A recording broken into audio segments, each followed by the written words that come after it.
Hello again, and welcome to Illustrator with Carli. Today we are going to work on this super awesome image that you can see right here.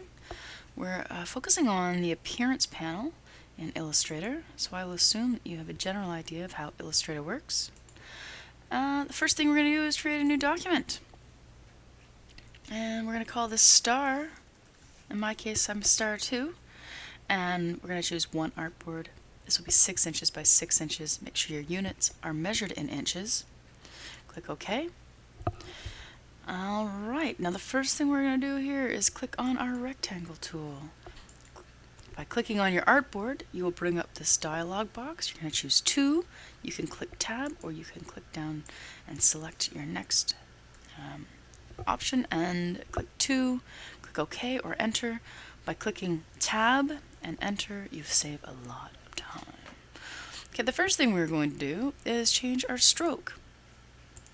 Change our stroke to no stroke and our fill to a black. So we now have a black square, and we're going to go to Effect, and convert this to an ellipse. Okay, so you can see now that we are creating this new shape, and this is actually an effect. So click OK.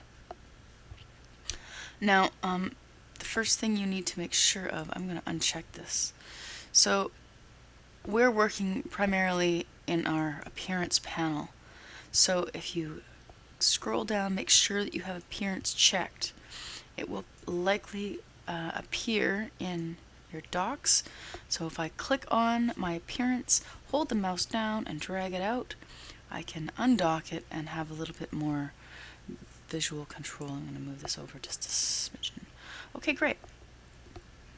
First thing we're going to do is work on the stroke that we took out. So let's change this. Let's give it some color. I'm going to give it a blue, any color you like, and I'm going to change my stroke weight to 8, 9. I'm going to go with 9. That's great. Okay, so now once we've changed that, you can see your stroke. You're going to go to Effect, and the Applications panel, and Applications menu, and go down to Path, which is about halfway. We're going to choose to offset this stroke. So make sure your stroke layer is selected in your appearance panel. We're going to offset this stroke by decimal 25 and click OK. So that looks pretty sweet. Now you're going to go down to your fill layer in your appearance panel. We're going to duplicate that layer. We're going to click on this little square, your color square, and you're going to change this to any color you like. Great. And once you've changed that color, you're going to go to Effect. My computer is running a little slow. We're going to go to Pucker, Distort and Transform, and choose to pucker and bloat this new layer that we have selected in our appearance panel. And we're going to go with a -65 on this. So we're going to pucker this, and now we have a neat new shape. Great. Okay, with that new layer, the blue layer, selected, we're going to duplicate this again. So we now have this shape duplicated. I'm going to change this color to something a little more interesting, like this purple. I'm then going to go up to Effect, Effect, and go down to Distort. No, we're not actually. Yeah, we're Distort and Transform, and then we're just going to transform this.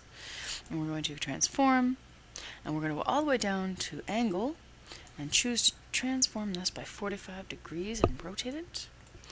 And now we have this awesome new shape. And that is how we do it.